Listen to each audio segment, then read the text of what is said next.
We've seen a massive influx of new ships over the past few years, but here are the 10 most outdated ships in Star Citizen in desperate need of a rework. Number 10. The MISC Starfarer. With refueling brand new in the verse, your options at the moment for ships that fill this role are few and far between. Right at the top of that list is the base Starfarer and Gemini variant. Now, these were some of the first big ships introduced in the game all the way back in 2016. And while they have great old school sci-fi movie vibes, the interior just feels poorly designed and impractical compared to other more recent big ships in the game. The Starfarers are great ships with so much to offer in terms of living space, but it's one of the ships that feel the most dated of all. Number 9. The Origin 600i.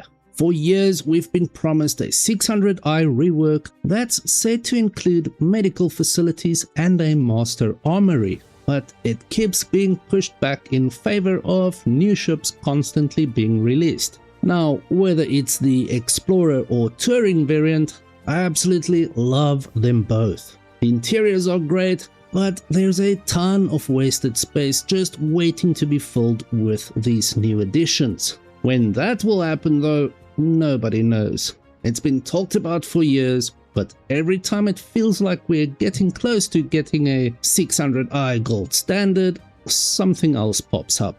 Number 8. The Aegis Avenger. Some of the best starter ships money can buy in Star Citizen, the Avengers are ideal for solo players looking for something badass that offers some versatility. Now, whereas the Titan is the favorite variant of the bunch, there are two things they all currently lack: weapon racks and internal storage. Okay, so weapon racks are more of a nice to have, but definitely needed. And while you can physically place loot boxes on your Avengers, there are no actual internal storage compartments as you find with other ships. There used to be, but it got removed because a rework is planned. But no news on when exactly this will happen just yet. Number 7. The MISC Reliant. One of the first weird alien-looking ships in the verse. The entire Reliant series just feels like they got left behind and forgotten about. With so many better ships in that same price bracket, there's just no reason other than nostalgia to pick up a Reliant anymore. Sure, they're not the most expensive, but that's no excuse for pushing one of the most loved little ships aside and simply forgetting about it.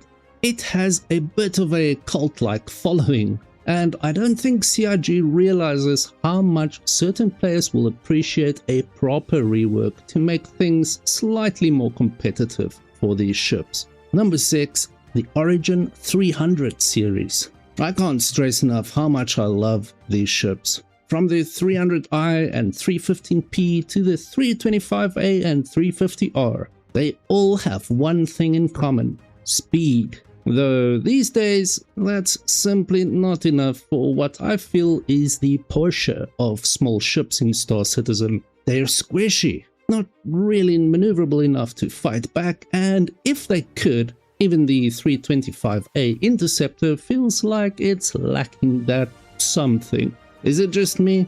Number 5. The Aegis Reclaimer.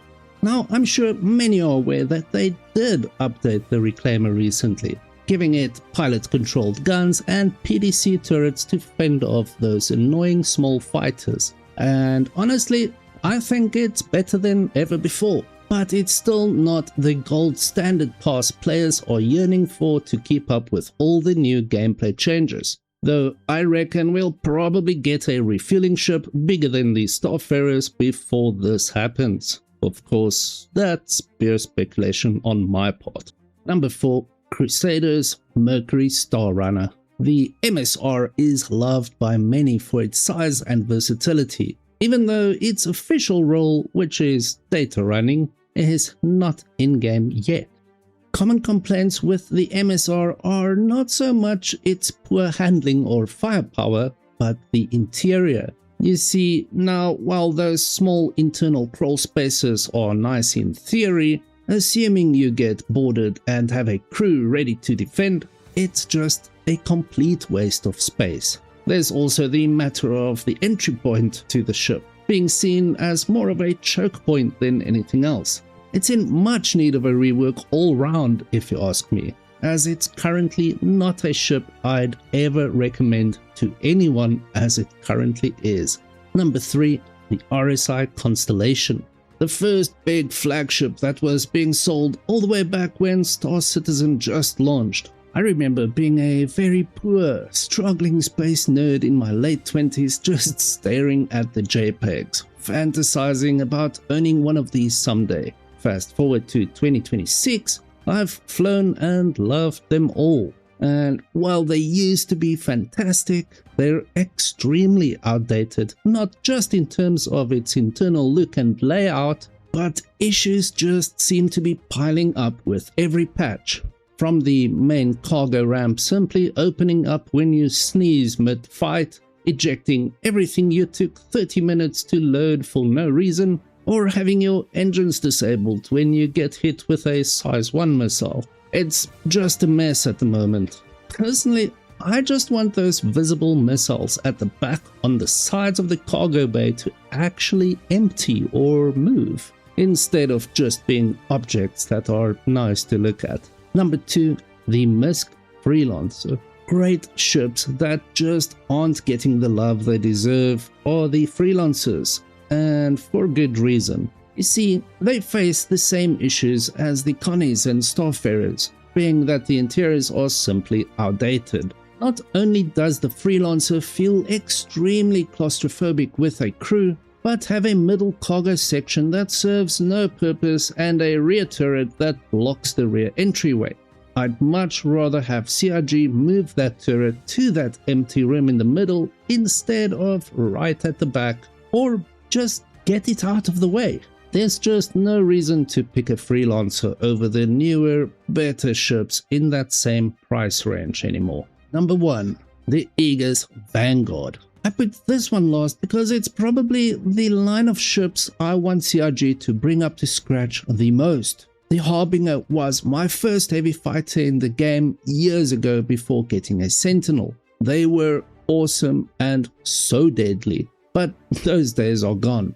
To make matters worse, they even recently made some size 2 weapons on the nose bespoke on certain variants. Currently, it's probably the last heavy fighter I'd take out in the field, as we simply have too many other great options like the Guardians, M80 or even Shiv.